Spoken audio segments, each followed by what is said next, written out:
किशनगंज विधानसभा बिहार के उत्तर पूर्व में बिल्कुल आखिरी छोर पर है, जिसके एक तरफ पश्चिम बंगाल की सीमाएं हैं और कुछ ही दूरी पर बांग्लादेश शुरू हो जाता है, तो उत्तर में नेपाल की सीमाएं लगती हैं, जहां महानंदा और दूसरी छोटी बड़ी नदियां इस इलाके की जमीन को उपजाऊ बनाती हैं। इस विधानसभा का ज्यादातर हिस्सा शहरी है, मगर मिर्जापुर और फाला जैसे दर्जनों पंचायत हर साल बाढ़ का शिकार हो जाते हैं। जहां मक्का और धान की खेती बड़े पैमाने पर होती है, लेकिन आज के वक्त में ये इलाका चाय और पाइनएप्पल की दुनिया में भी कमाल कर रहा है।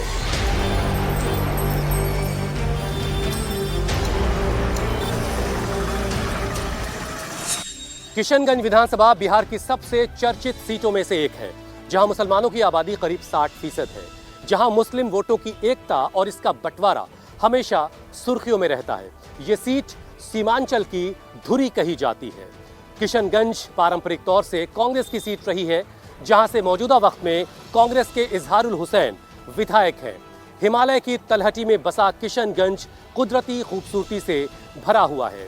जहां का भूरी काली मंदिर आस्था का बड़ा केंद्र है, तो कदम रसूल दरगाह हिंदुओं और मुसलमानों के लिए बराबर का साया दे रही है। यहाँ के लोग नेताओं के लिए कहते हैं, साया है कम खजूर के ऊंचे दरख्त का, उम्मीद बांधिए ना बड़े आदमी के साथ। 17.4% वोट के साथ मुसलमान बिहार में 50 सीटों पर असर रखता है, लेकिन वोट के लिहाज से सबसे बड़ा जिला है किशनगंज, जहां मुसलमानों की आबादी 68% है। इसलिए किशनगंज को सीमांचल की सियासत का सेंटर कहा जाता है। किशनगंज में बहने वाली सियासी हवा इस बार तय करेगी कि बिहार के मुसलमान का वोट किधर जाएगा, सीमांचल का भाईजान किसके पाले में खड़ा होगा। इसीलिए किशनगंज मुस्लिम वोट की सबसे बड़ी लेबोरेटरी बन चुकी है। ओवैसी ने यहां पूरी ताकत झोंक दी है। राहुल तेजस्वी भी वोटर अधिकार यात्रा निकाल चुके हैं। प्रशांत किशोर का आना जाना भी लगा ही रहता है। किशनगंज के भाईजान की कसौटी पर कौन फिट बैठ रहा है, बिहार के मुसलमान के लिए किशनगंज से क्या पैगाम जाने वाला है, ये जानने के लिए हम किशनगंज पहुंचे और शुरुआत उस मुद्दे से की जो यहाँ के हर मुसलमान की जुबान पर छाया हुआ है। किशनगंज विधानसभा में एमयू गेट का माइलस्टोन भी है। इसके ठीक पीछे एमयू का गेट भी है। बाउंड्री वॉल भी लंबी चौड़ी बनकर तैयार है, आप देखिए। दरअसल किशनगंज के लोग लंबे वक्त से यहाँ पर एमयू के सेंटर की मांग करते रहे। एक लंबी लड़ाई के बाद, बड़े धरने प्रदर्शन के बाद बिहार सरकार ने 224 एकड़ जमीन मंजूर की, अलॉट की, और उसकी यह हदबंदी हो चुकी है। 2013 में केंद्र सरकार ने भी इस एमयू के सेंटर को मंजूर कर लिया। केंद्र सरकार का अमला यहाँ पहुंचा, शिलान्यास हुआ, लेकिन उसके बाद कुछ ऐसे लोग जिन्हें पढ़ने लिखने से और पढ़ने पढ़ाने से परेशानी है, उन्होंने इस प्रोजेक्ट को उलझा दिया है। दरअसल वो जो पीछे आपको बंधा दिखाई दे रहा, उसके पीछे महानंदा नदी बहती है, और महानंदा का नाम लेकर के इस प्रोजेक्ट को उलझा दिया गया है। यहाँ के लोग कहते हैं कि यहाँ से कुछ ही फासले पर इसी महानंदा के किनारे एक कृषि कॉलेज है, पुलिस लाइन बनकर तैयार हो चुकी है, लेकिन इस एमयू के सेंटर का, इस एमयू की इमारत के बनने का इंतजार बरसों से यहाँ के लोग कर रहे हैं। यहाँ के जो सांसद हैं डॉक्टर मोहम्मद जावेद साहब, उन्होंने कई खत भी लिखे मुख्यमंत्री महोदय को, नीतीश साहब को, कि भाई इसका मसला सुलझाया जाए, लेकिन ये मसला आज तक नहीं सुलझा है और यहाँ के लोग इस बात को लेकर के बड़े मायूस हैं। तमाम सारे मुद्दे हैं किशनगंज में, उसमें एक ये मुद्दा एमयू का भी बहुत बड़ा मुद्दा है। और जो अभी एमयू की जो सेंटर की पढ़ाई लिखाई है, वो एक किराए की इमारत में चल रही है।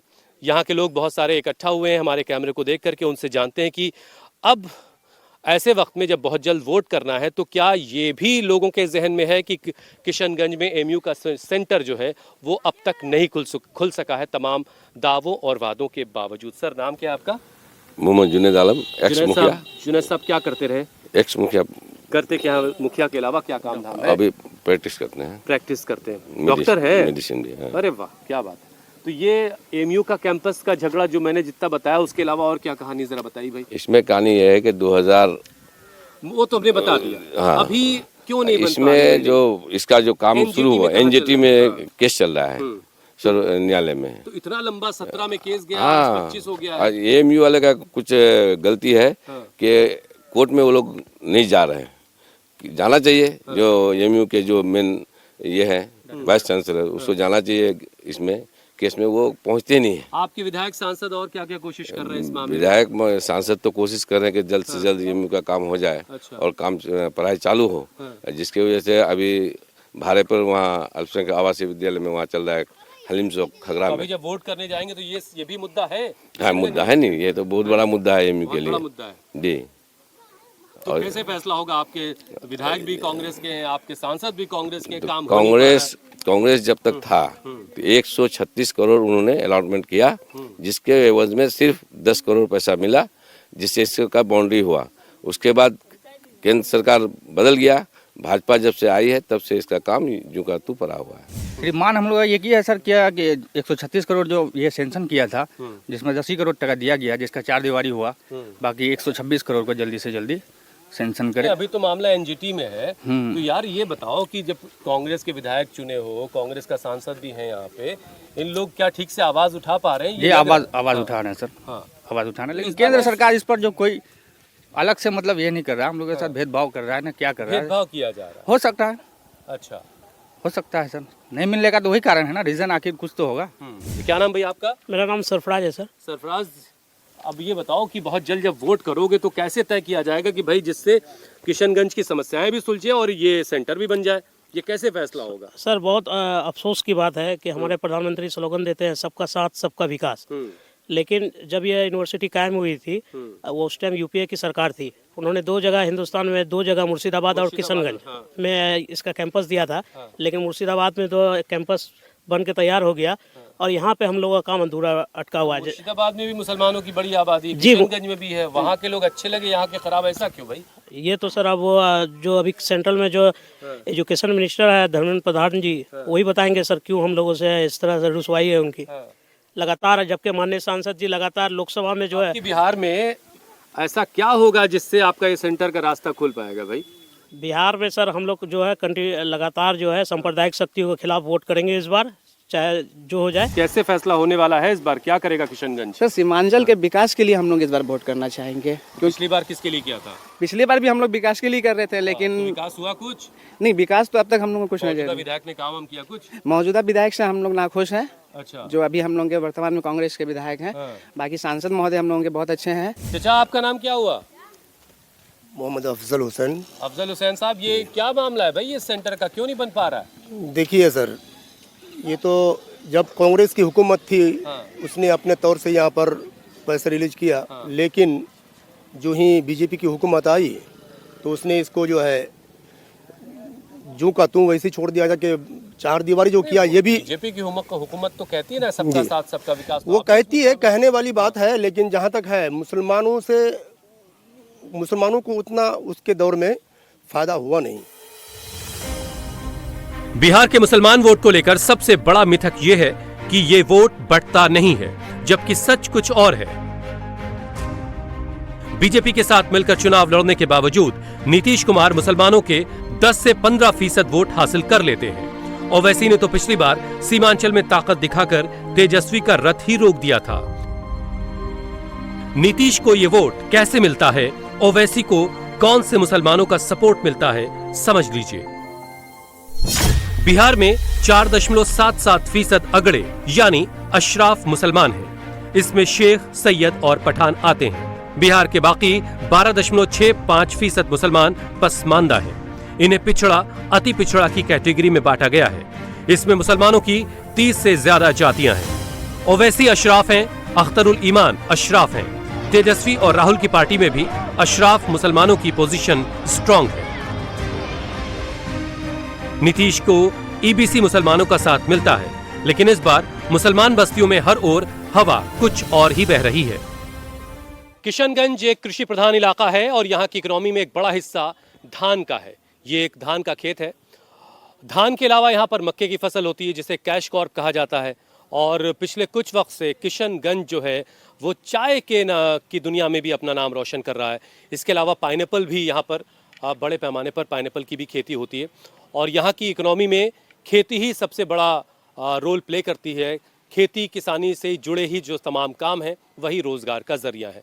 लेकिन आजकल यहाँ के लोग उलझे पड़े हैं कागजों के काम में। एक SIR का काम था, यानी इलेक्शन कमीशन वाला जो डेटा की जो रिवीजन चल रहा था उसका काम था, लेकिन एक ज़मीनों के कागजात का डिजिटाइजेशन का दौर चल रहा, उसका भी बड़ा मामला उलझा पड़ा है। क्या लिए हुए बाबा आप थैले में? जमीन का कागज। जमीन का कागज।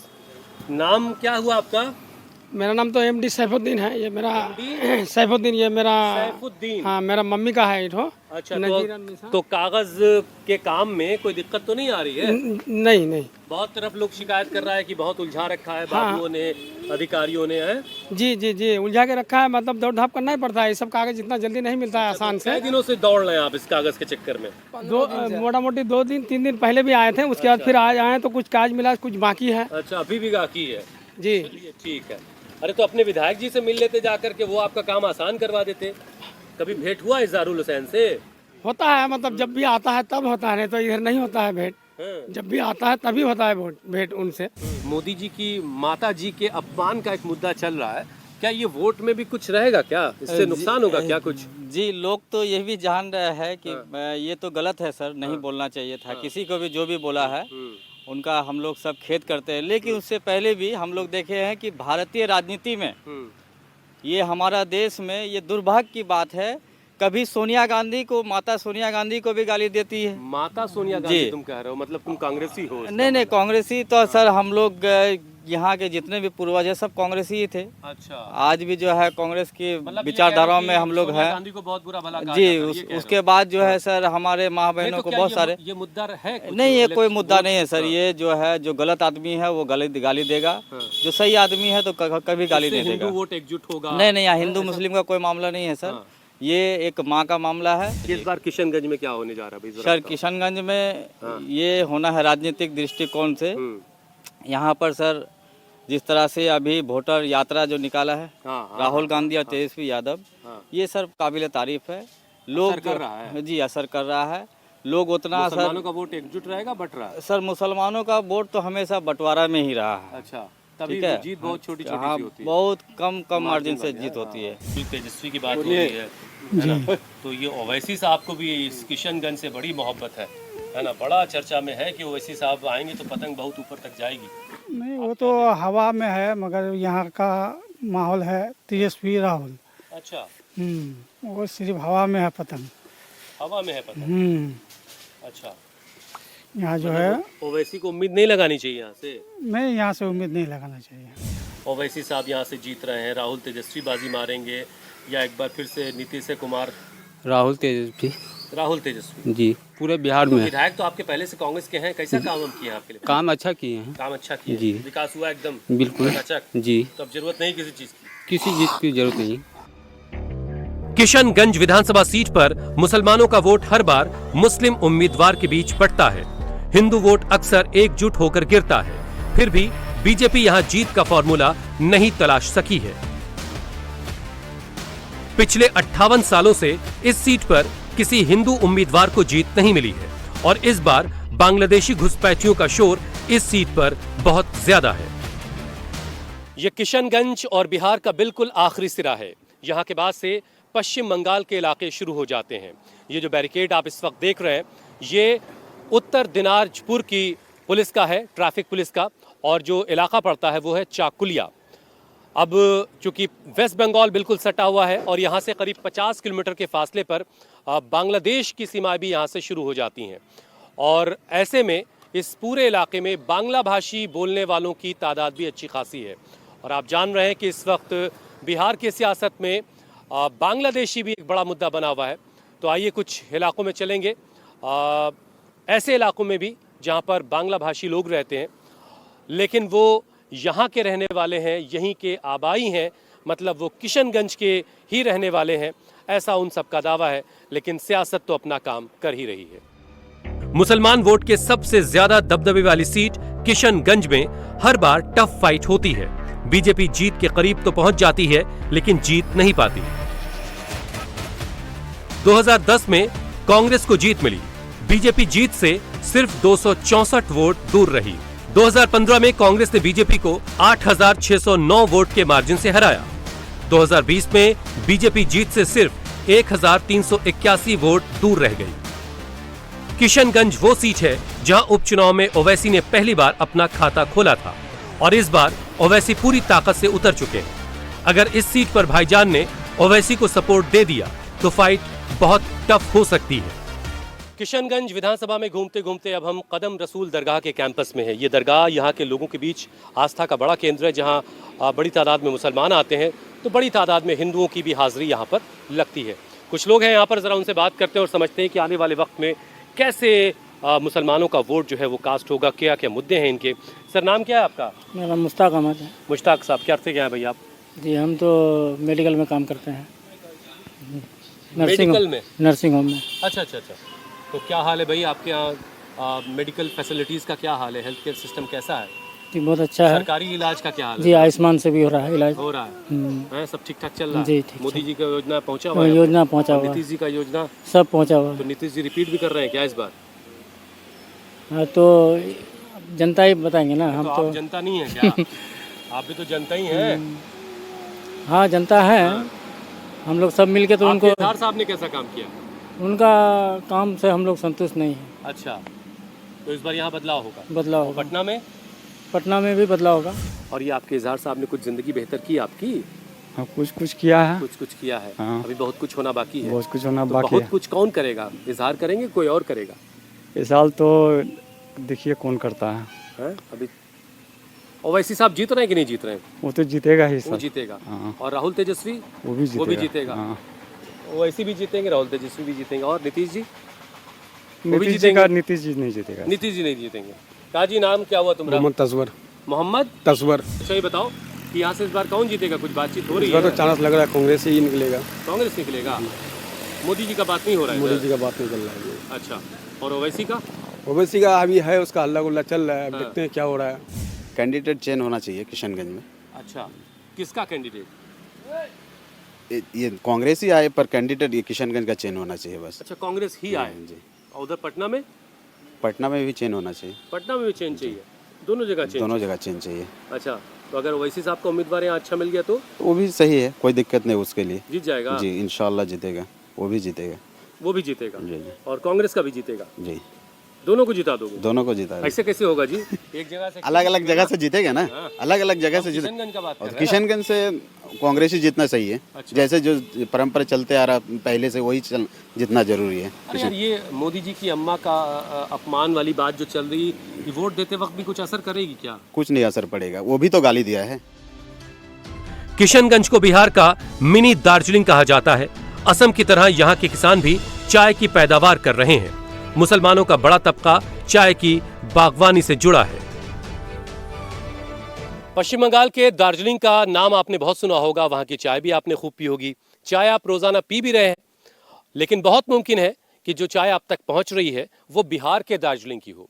ये किशनगंज का टी गार्डन है और किशनगंज को अब बिहार का दार्जिलिंग कहा जाता है, क्योंकि यहाँ पर अब चाय की खेती बड़े पैमाने पर हो रही है।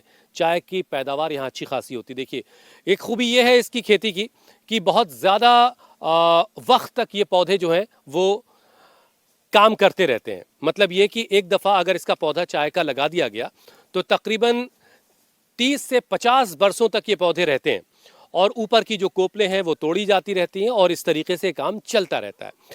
अब देखिए, यहाँ के लोग इस चाय की खूबी के बारे में यहाँ तक कह देते हैं कि भाई चाय अगर तोहफे में किसी को दे दी जाए तो उनका रुका हुआ अटका हुआ काम हो जाता है, और कई बार तो इसी चाय के गिफ्ट की वजह से लोगों को टिकट भी मिल जाता है। बहरहाल, यही चाय इस वक्त किशनगंज की अर्थव्यवस्था की धीरे धीरे रीढ़ बनती जा रही है। इस बार सीमांचल में SIR का मुद्दा बहुत बड़ा है। राहुल तेजस्वी ने इस मुद्दे को खूब उछाला भी है। ओवैसी भी इसी पॉलिटिकल पिच पर खूब खेल रहे हैं, लेकिन जिन मुसलमानों के वोट पर तलवार चली है, ग्राउंड पर उन्हें ना ओवैसी का साथ मिला, ना ही राहुल तेजस्वी का सहारा।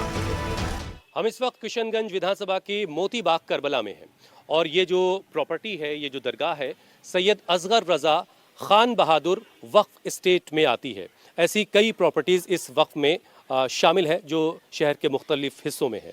लेकिन मैं जहां इस वक्त खड़ा हूं, यहाँ 700 से 800 लोग हैं, जिसमें बड़े और बच्चों को मिला करके इन सबको एक नोटिस एसडीएम साहब की तरफ से जारी किया गया है और उनसे पूछा गया है कि आप ये साबित करें कि आप हिंदुस्तानी हैं। जो इनको नोटिस मिली मैं एक बार पढ़ के आपको सुनाता हूँ। आपसे प्राप्त गणना प्राप्त और हस्ताक्षरित घोषणा पत्र के आधार पर आपका नाम 1 अगस्त 2025 को प्रकाशित प्रारूप मतदाता लिस्ट में शामिल कर लिया गया है, लेकिन आपके द्वारा प्रस्तुत दस्तावेजों के सत्यापन के दौरान ऐसा प्रतीत होता है कि आपके द्वारा प्रस्तुत दस्तावेजों में विसंगतियां हैं, जिससे इस विधानसभा क्षेत्र में मतदाता के रूप में पंजीकृत होने के आपके अधिकार पर यथोचित संदेह उत्पन्न होता है। अतः आपसे अनुरोध है कि कृपया आप अपने द्वारा प्रस्तुत दस्तावेजों की मूल प्रतियों के साथ व्यक्तिगत रूप से नीचे दिए गए स्थान पर और जो तिथि और समय दिया गया है उस पर आकर के मुलाकात करें। विधानसभा क्षेत्र में मतदाता के रूप में पंजीकृत होने के लिए आपके अधिकार पर निर्णय तभी हो सकेगा जब आप ओरिजिनल डॉक्यूमेंट्स के साथ उनके सामने हाजिर होंगे। ये तमाम लोग उसी तरह के शक के घेरे में हैं। अब ये लोग कौन है ये भी जान लीजिए। ये सभी ईरानी मूल के लोग हैं और 1902 में इनके फोरफादर्स हिंदुस्तान आए। उस वक्त ये तमाम लोग बंजारा प्रवृत्ति के लोग हुआ करते थे। घोड़े का, प्रीशियस स्टोन्स का ये लोग कारोबार करते थे और जैसे जैसे वक्त गुजरा ये लोग हिंदुस्तान में ही मुख्तलिफ जगहों पर धीरे धीरे बसने लगे। इनके पास जो मैंने कागजात देखे 1923 का सबसे पुराना डॉक्यूमेंट एक दिखाई देता है। जो रेवेन्यू रिकॉर्ड है उसमें मेरा ख्याल है 1987 का आखिरी रिकॉर्ड है। सबके पास आधार कार्ड मौजूद है और सुप्रीम कोर्ट ने जो हालिया सबसे लेटेस्ट ऑर्डर किया है कि आधार कार्ड जिसके पास है उसे मतदान के अधिकार से वंचित नहीं किया जा सकता। अब ज़रा एक बार फिर से हम बातचीत की ज़रा शुरुआत कर लेते हैं। सर आपका नाम क्या है? अफसर अली सर। अफसर अली साहब, आप ईरानी मूल के जी हिंदुस्तानी हैं।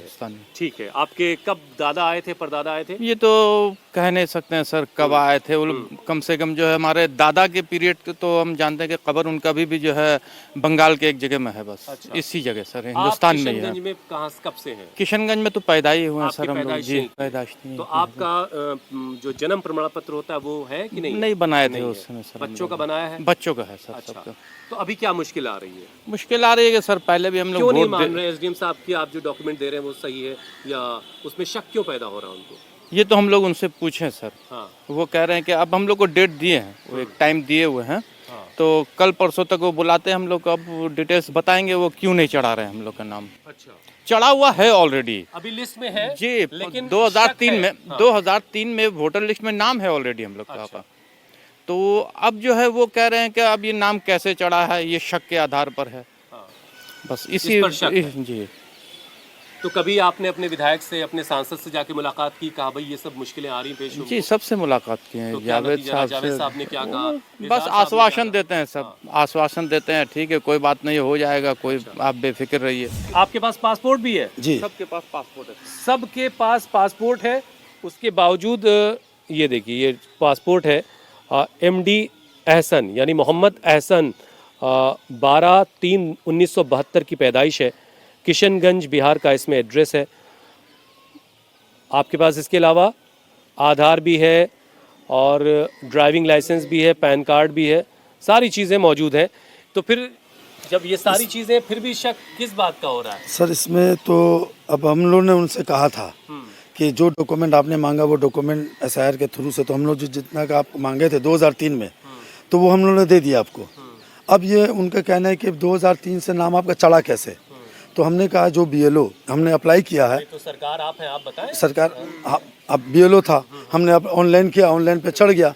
तो अब आपको ये BLO बताएंगे या CO उस समय के बताएंगे कि कैसे चढ़ा? नहीं तो देखिए सरकार का बदमाशी है, ये तो हम जानते हैं कि सरकार हम लोग से बदमाशी कर रहा है। जबकि हम लोग का पास सारा डॉक्यूमेंट्स है। 1923 का जब डॉक्यूमेंट्स है ब्रिटिश अमल का टाइम का, उसको तो सोचना चाहिए सरकार को कि इतना पुराना डॉक्यूमेंट्स तो किसी हिंदू का पास भी नहीं है, जो मुसलमान का पास। मुसलमान होने के बिना पर आपके साथ हमारे साथ ऐसा हो रहा है। तो भाई आप इजहार साहब आपके विधायक हैं, जावेद साहब आपके सांसद हैं, कभी वक्त हुआ जाए मिले उनसे? सब वही दिलासा देते हैं डरिए मत, ये वक्ती तौर है। सबको मालूम है, सबसे कहा भी जाता है, मगर वादा तक है बस, उसके बाद से फिर कुछ नहीं है। अख्तरुल ईमान साहब से भी हमने कहा, चूँकि थोड़ा वो हमारे आना जाना भी था, जब वो थे आपके मुखिया थे, उसके बाद भी विधायक हो गए तो उन्होंने भी कुछ नहीं किया। जावेद साहब से इस सिलसिले में बात नहीं हो सकी है, चूँकि मुलाकात नहीं हुई। कभी कभी मुलाकात हुई है, जुलूस में आ गए और वहीं की मुलाकात हुई, बस ऐसे ही वक्त ही। तो उनसे मेरी बात नहीं, मगर अख्तर ईमान साहब से बात हुई है। फिर वो एक यहाँ के इसराउल हक साहब थे MP, उनसे मेरी बात हुई, तो वो तो खैर महरूम हो गया। तो कहने का मतलब ये कि सरवर साहब, अब बड़ा सवाल ये है कि फिर से इलेक्शन आ चुका है सर पे। जी। तो फिर इन सब लोगों की या जो और मुश्किलें हैं उनका हल किसके पास है? कोई ऐसा नेता आपको दिखाई देता है? तेजस्वी राहुल में वो आपको नजर आता है, वो ओवैसी साहब कुछ कर सकते हैं, या नीतीश जी और मोदी जी की जोड़ी कमाल करेगी? कोई आज से 7-8 साल पहले ओवैसी साहब को पूरा डॉक्यूमेंट दिया गया है, वहाँ बाकायदा बारे में बाकायदा तकरीर भी किया था। उन्होंने भी कहा कि इंशाल्लाह सब ठीक हो जाएगा, हम पार्लियामेंट में उठाएंगे इसको।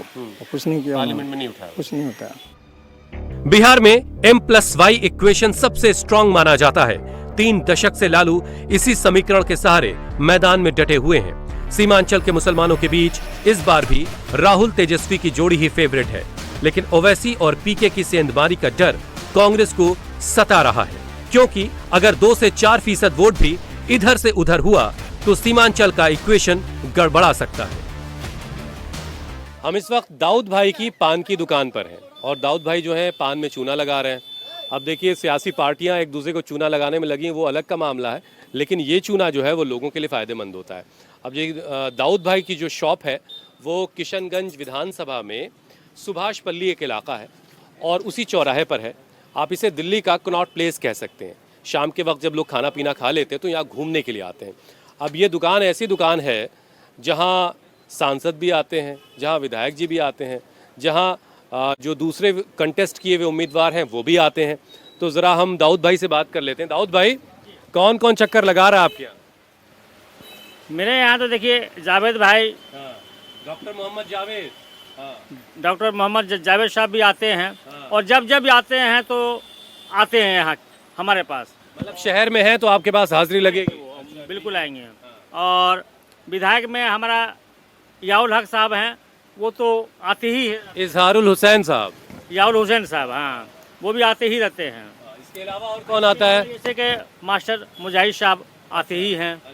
जी, उनका तो ऑफिस बगल में है। वही बीजेपी वालों से प्रेम नहीं है कुछ? नहीं, बीजेपी वालों से प्रेम वो अलग बात है, लेकिन वो लोग आते नहीं हैं। आते नहीं है, संपर्क में वो रखते नहीं हैं। तो जो पान खाता वही जीतता है। हाँ, ये बात तो है। ऐसा है? हाँ हाँ हाँ। पहला मतलब इस बार जो है कौन जीतेगा? पान किसने खाया? पान तो उनको खिलाए हम, इनको मोहम्मद याउल हक साहब को। अच्छा, तो इजहार साहब रिपीट कर रहे हैं? मतलब फिर रिपीट कर रहे हैं, फिर वो आएंगे वो। अच्छा, दूसरा कोई विकल्प नहीं। तो कुछ काम धाम कीन है कि नहीं कीन है? काम नहीं, काम करने से क्या होगा? अच्छा, वो विधायक ऐसे हैं कि सब आदमी के दिल में हैं, और काम तो हो। अरे बहुत लोग शिकायत कर रहे हैं कि उनका आता ही पता नहीं है, गुमशुदा है। नहीं नहीं नहीं, ऐसी कोई बात नहीं है। महीना में 3 बार आते हैं किशनगंज, और स्वास्थ्य पर लाइन चूड़ी पट्टी घूमते रहते हैं। और भी किशनगंज वाले सुना है ओवैसी साहब से बड़ी मोहब्बत करते हैं। ओवैसी साहब आए कभी आपके पास? हाँ, ओवैसी साहब भी तो आए हैं। पान खाया उन्होंने इस बार? पान तो नहीं खाते हैं ना, इसीलिए नहीं जीत रहे हैं क्या? सिर्फ इलायची खाते हैं। अख्तर भाई भी आए हैं, लेकिन तो सिर्फ इलायची से जीत नहीं होगी? इलायची से जीत हो ना हो, लेकिन हमारा पान खाएगा तभी जीतेगा। तो इस बार जो है पतंग उड़ेगी क्या? उम्मीद है? ना उम्मीद है इस बार संभव। इजहार साहब रिपीट कर रहे हैं? वो रहने दीजिए।